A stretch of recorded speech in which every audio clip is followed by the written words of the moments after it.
Marc Spellman impresses the Britain's Got Talent judges. Some people chart the passing of the year and progression through the seasons by the little signposts nature hangs out for us to see. The cherry blossoms are in abundance.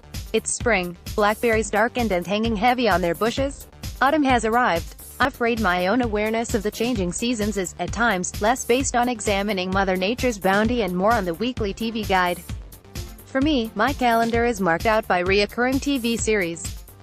For instance, I know spring with all its bouncing lambs and baby birds is on the horizon when John Turturro and Greg Wallace appear on the box for another run of MasterChef.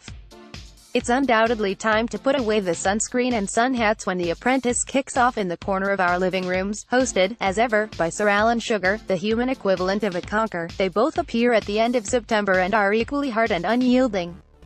And while it may not feel like it when you step outside, wrapped in a dozen layers to fight off the wind and rain, I can confirm that summer is just around the corner. The signifier for this? The reappearance of Britain's Got Talent on my telly last weekend.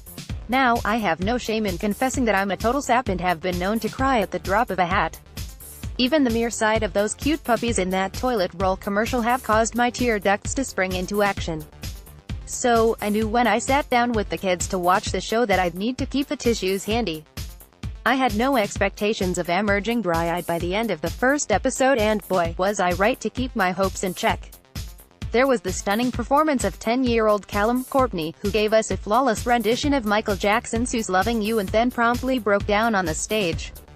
As a mummy of a 10-year-old boy, my heart went out to him, my teardrops bouncing off the remote.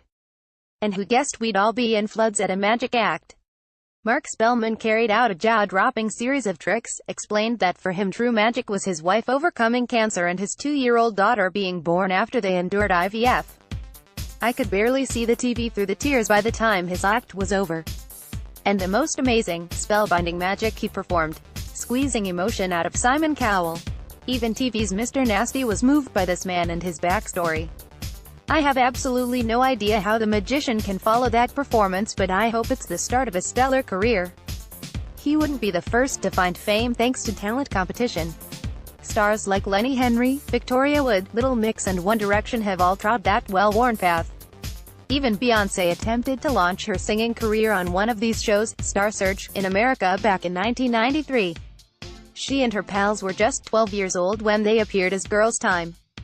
The judges unanimously voted to drop the band, who would go on to change their name to Destiny's Child and have massive, global success.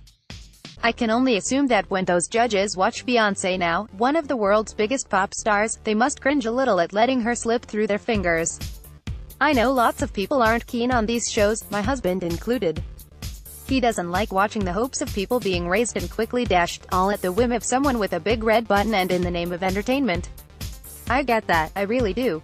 But maybe it's because I have no discernible talent myself that I'm in awe of those who are brave enough to give it a go, those who've practiced until they're note perfect, or until their sleight of hand has to be seen to be believed. And at a time when so many programs leave you heavy of heart, it's nice to have an escape into the happy hopes and dreams of others. Roll on tonight's show. Belfast Telegraph.